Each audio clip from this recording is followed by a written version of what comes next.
자, 오늘은 재무제표에 대한 내용에 대해서 본격적으로 들어가기 전에 재무제표 분석을 할 때 검토해야 될 필수 항목들, 전체적인 흐름들에 대해서 먼저 좀 말씀드리는 시간을 갖고자 합니다. 제가 이 영상을 먼저 찍는 이유가 저 같은 경우는 예전에 이제 재무제표 공부를 막 하다 보면 세부적인 내용에 대해서 막 이렇게 보다 보면 이 어느 순간에 야, 이거 내가 지금 이거 왜 하고 있지? 막 이제 이런 생각이 들 때가 많아가지고요.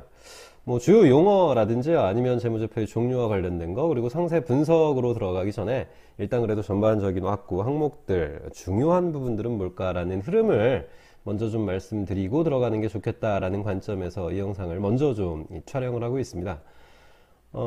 혹시나 근데 이제 재무제표 쪽과 관련해서 많이 보시지 않으셨던 분들 같은 경우는 이 영상을 시청을 하시면서 내용이 조금 어려울 수가 있어요. 그래서 들으시다가 저게 도대체 뭐지? 막 이제 이러한 생각 하실 수도 있겠지만 먼저 그래도 차분히 한번 좀 들어보시고 시청을 해 주시고 그리고 뒤쪽에서 주요 용어들 이렇게 나갈 때 그 영상을 한번 더 보시고 그 분석 들어가기 전에 이 영상을 다시 한번 좀 보시면 아, 이래서 이랬구나 라는 것들을 좀 느끼실 수 있지 않을까 라고 개인적으로는 좀 생각을 하고 있습니다.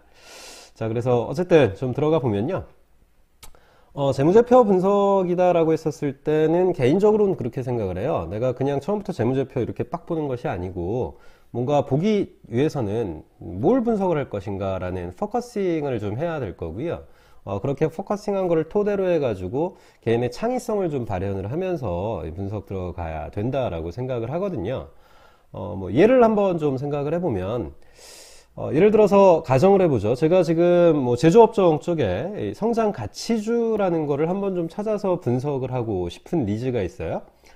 성장 가치주다라고 한다면은 일반적으로 안정보다는 성장 쪽에 조금 무게를 두는 형태일 거고, 또 그렇다고 해가지고 또 이상한 말도 안 되는 기업들은 좀 배제를 하고 싶은 이제 그러한 니즈가 저에게 있다라고 가정을 할 때, 그럼 도대체 내가 그런 거를 하기 위해서는 어떤 정보들을 좀 활용해야 될 것인가 라는 쪽으로 좀 들어가 볼 수 있는 거죠.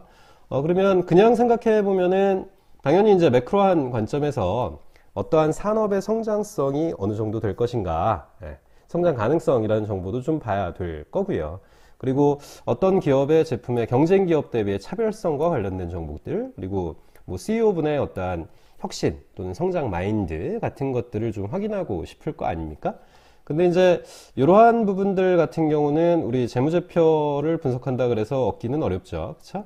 주로 이제 다양한 리포트들 아니면 뉴스들을 통해서 이렇게 좀 확보를 해 놓고 그 사이트를 딱 가지시고 이제 가셔야 될 텐데, 어쨌든 그러한 것들이 확보가 됐다, 어느 정도 감이 왔다 라는 전제 하에서 그럼 이제 하나의 뭐 여러 투자 대상 기업들이 있고 각 기업 하나하나에 대해서 좀 어떤가라는 거를 좀 보고 싶을 때, 그때는 어떤 정보들을 또 저 같은 경우는 궁금해 했었냐면 그럼 도대체 이 산업이 성장성이 있다라고 하는데 그 산업 내에 있는 이 기업이 그 성장 쪽과 관련해서 핵심적인 매출의 제품의 매출 비중은 어느 정도 될까라는 것들, 그리고 제조기업이다 보다 보니까 아무래도 원재료를 구입을 해야죠. 그렇죠? 그러니까 공급업체, 그리고 키 고객은 어디일까, 그리고 원재료 단가는 또 어떻게 될 것인가 라는 정보들, 그리고 이 기업의 비용 구조는 또 어떠할까, 예를 들어서 뭐 고정비와 변동비의 비중은 어떠할까, 또 그를 토대로 해서 뭐 영업 레버리지 효과가 있는 기업일까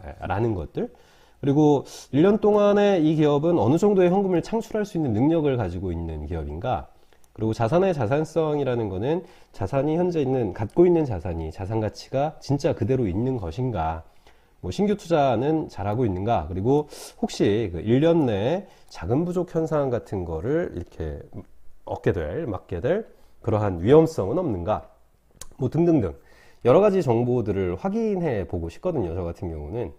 근데 이제 이러한 정보들이 우리 뭐 재무제표를 분석한다 그래가지고 100% 다 얻을 수는 없지만, 그래도 이렇게 과거에 대해서 우리가 좀 분석을 하다 보면 미래에 대해서 그래도 어느 정도 좀 이렇게 볼 수 있는 힌트 정도는 좀 이렇게 확인해 볼 수도 있거든요. 그래서 저 같은 경우는 개인적으로는 주식을 매수한다 그러면은 실은 매수는 과거 분석하고 미래 예측의 영역이다 라고 생각을 하고 있고요. 주식 매도는 대응의 영역이다 라고 생각을 하고 있는 사람이기 때문에 그래서 이제 과거와 관련된 이러한 재무제표에 대한 분석, 힌트, 미래에 대한 아이디어를 얻기 위해서 이러한 것들을 좀 중시 여기고 있는 것 같습니다. 저 같은 경우는. 자, 그럼 이제 그 재무제표 쪽으로 한번 좀 들어가 볼 텐데요. 분석 쪽으로 갈 텐데, 예제를 우리 한번, 그래도 우리나라를 대표하는 넘버원 기업인 삼성전자의 사업보고서, 요거를 가지고 흐름만 한번 살짝 좀 보도록 하죠. 삼성전자의 연결재무제표죠. 연결재무제표를 딱 들어가 보면, 근데 이제 저 같은 경우는 처음에 이 삼성전자만이 아니라 다른 기업들을 재무제표를 처음 이렇게 딱 볼 때 어떤 생각이 들었냐면, 와, 뭔 숫자가 이렇게 많어? 막 이제 이러고, 뭔 용어들이 이렇게 많아? 익숙하지 않은 용어들이 너무나 많아가지고, 조금 막 이렇게 보다가, 난 못 해먹겠다. 막 이제 이랬었던 적도 좀 많은데, 그 영상을 시청하시는 분들께서 저와 같은 우를 범하지 않기 위해서는 재무제표를 분석하실 때 세 가지 정도는 좀 이렇게 생각해 놓고 접근하실 필요가 있겠다라고 느껴지고요. 첫 번째로는 먼저 이 주요 용어에 대해서 좀 익숙해진 상태 내에서 들어가시는 게 좀 좋을 것 같습니다. 개인적으로는 뭐 세부 용어 같은 거 말고요. 세부적 아주 지엽적인 뭐 예를 들어서 뭐 가치다 그러면 공정가치가 어쩌니 나중에 주석을 읽어보면 그리고 이효율제율법이 어쩌니 저쩌니 이런 세부적인 거 말고요. 주요 계정 항목들에 있어서의 주요 내용들이 어떤 건가라는 의미는 좀 이렇게 얼추 좀 익숙해진 상태 내에서 들어가시는 것이 좋겠다라고 생각이 들거든요. 그리고 이제 쭉 분석을 하시면서 보시다가 진짜 뭐 세부적인 용어들 이런 것들은 내가 좀 분석할 때 필요하다라고 한다면 이제 추가적인 공부를 하시면서 들어가시는 게 좋겠다라는 생각이고요. 그리고 두 번째로는 우리 뭐 재무제표다 그러면은 뭐 한 5가지 정도 얘기를 하는데 그래도 우리 분석을 할 때는 중요한 거는 요 3가지죠. 재무상태표, 손익계산서, 현금흐름표 요 3가지인데 여기 보면 숫자들이 아까 보셨던 것처럼 되게 많아요. 근데 이제 거기에서 보실 게 짜잘한 숫자들 말고요. 우리 대마불사라고 큰 숫자들 위주로 검토하는 습관을 좀 가지면서 들어가시는 것이 좋겠다라는 생각이고요. 그리고 가장 중요한 건 어떻게 보면은 전분기 아니면 전년도 그 내용이잖아요. 근데 이제 분석을 할 때는 적어도 3개년 이상의 중요 항목, 여기에 중요 항목이다라는 거는 큰 숫자들이 있는 항목들이겠죠. 중요 항목별 추이를 좀 검토해가지고 갑자기 뭐 너무 증가한다, 너무 감소한다, 이런 것들이 너무 큰 항목들 같은 경우는 주석을 좀 반드시 검토하면서 분석이 들어가시는 것이 좋겠다. 그래서 큰 항목들, 수치가 큰 것들은 좀 이 주석을 반드시 검토하자. 이러한 생각을 가지시고 재무제표를 이렇게 분석 들어가시기를 추천드립니다. 그래야 이제 저와 같은 아까 제가 말씀드렸던 제가 경험했던 우를 범하지 않으실 것 같고요. 자, 그럼 이제 각각에 대해서 한번 좀 얘기를 좀 해볼 텐데, 뭐 손익계산서다라고 하면은 여기에서 필수 확인해야 될 항목들이 어떤 걸까? 뭐 예를 들어서 좀 생각을 해보면, 여기에서 실은 확인하고 싶은 거는 뭐냐면 성장성이 어느 정도 있는가, 수익성이 어느 정도 있는가, 그리고 이 기업의 비용 구조는 어떻게 되어 있는가 라는 정보들을 일반적으로 좀 확인하고 싶거든요. 그래서 제일 먼저 확인해야 될 부분은 아무래도 이제 기업이니까 매출액이겠죠. 그리고 관련된 여러 이익들의 규모라든지 증감 비율에 대해서 먼저 좀 보고 들어가실 필요가 있습니다. 근데 이제 이 이익들 가운데 가장 중요한 이익이다 그러면 보통 영업이익을 많이 얘기를 하죠. 그쵸? 근데 이제 저 같은 경우는 이 영업이익의 성장이 상당히 중요한데 실은 영업이익이라는 것이 쭉 이렇게 성장하기 위해서는 매출액이 또 상당히 중요하거든요. 그래서 매출이 늘어야, 이건 사업하시는 분들 뭐 아주 많이 느끼실 텐데 뭔가 이익이 오르려면 매출이 많이 올라야죠, 먼저. 그렇죠? 네, 그렇기 때문에 저는 매출액도 상당히 중요하게 좀 보고 있고요. 자, 어쨌든 예를 들어보면 삼성전자 거 가지고 예를 들어보면 삼성전자의 손익계산서 잠깐 좀 보도록 하겠습니다. 어디 갔냐? 연결 손익계산서죠. 자, 여기 보면은 이제 뭐 2019년이 51기고 2018년이 50기고 뭐 17년이 49기 이렇게 되어 있는데 큰 숫자로 이제 매출액, 뭐 매출 총이익, 영업이익, 그리고 이제 뭐 당기 순이익 뭐 이제 이렇게 나타나네요.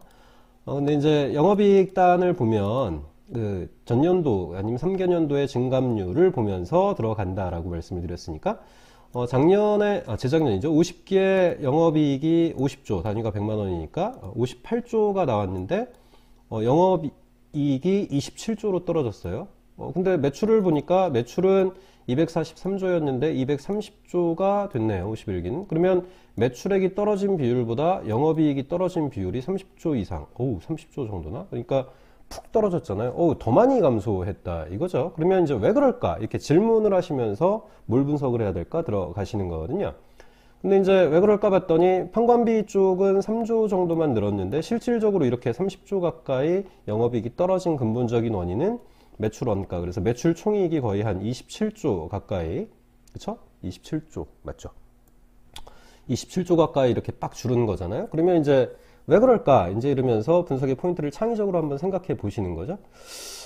매출 원가가 줄었다, 매출도 줄었는데 더 많이 줄었다. 그럼 도대체 이 기업은 매출이 각 제품군 또는 이 부문별로 어느 정도의 비중을 가지고 있을까? 각 부문이나 제품별로 그럼 매출이 전년 대비 어디에서 가장 많이 줄은 것인가? 그리고 매출이 줄었는데 그에 비해서 매출 원가가 더 많이 늘었다라는 얘기는 그러면 원재료 가격의 어떠한 상승 요인이라는 것이 상당히 있지 않았을까? 그리고 원가가 저렇게 늘었다라는 얘기는 그러면 이 기업의 고정비와 변동비의 비중은 어떻게 되는 것인가? 이제 이러한 논리들을 가지면서 검증을 이 재무제표를 보시면서 이제 분석을 해 들어갈 수 있거든요. 그래서 뭐 예를 들어서 사업의 내용 쪽에 들어가 보시면 아까 우리가 그 관심이 있었던 것이 컨트롤 F 하시면서 찾으시면 돼요. 그 제품의 매출이었잖아요. 제품의 매출과 관련된 부분을 찾아보시면 주요 매출, 그래서 삼성전자 같은 경우는 C 부문, IM 부문, DS 부문에서 현재 비중이 어떻게 되고 있습니다 라는 정보는 나타나 있죠. 그리고 아주 친절하게 2019년 매출은 전체 매출액의 각각 부문이 어느 정도 활용되고 있습니다 라는 정보를 볼 수 있는데 실은 궁금했던 거는 이거는 아니고 전년 대비 어느 부문 쪽에 어느 제품 쪽에 더 매출이 많이 줄었냐 이제 이거잖아요. 그래서 보다 보면 사업의 내용을 보다 보면 세부 제품별 매출은 매출 항목을 참조하시기 바랍니다 이렇게 아주 친절하게 되어 있죠. 거기를 또 찾아 들어가시는 거거든요. 그래서 매출 뭐 이렇게 찾아 들어가면 매출 실적이 각각의 부문별로 나타나 있고요. 근데 이제 부문별로 쭉 보니까 여기 또 친절하게 설명을 해 놨네요.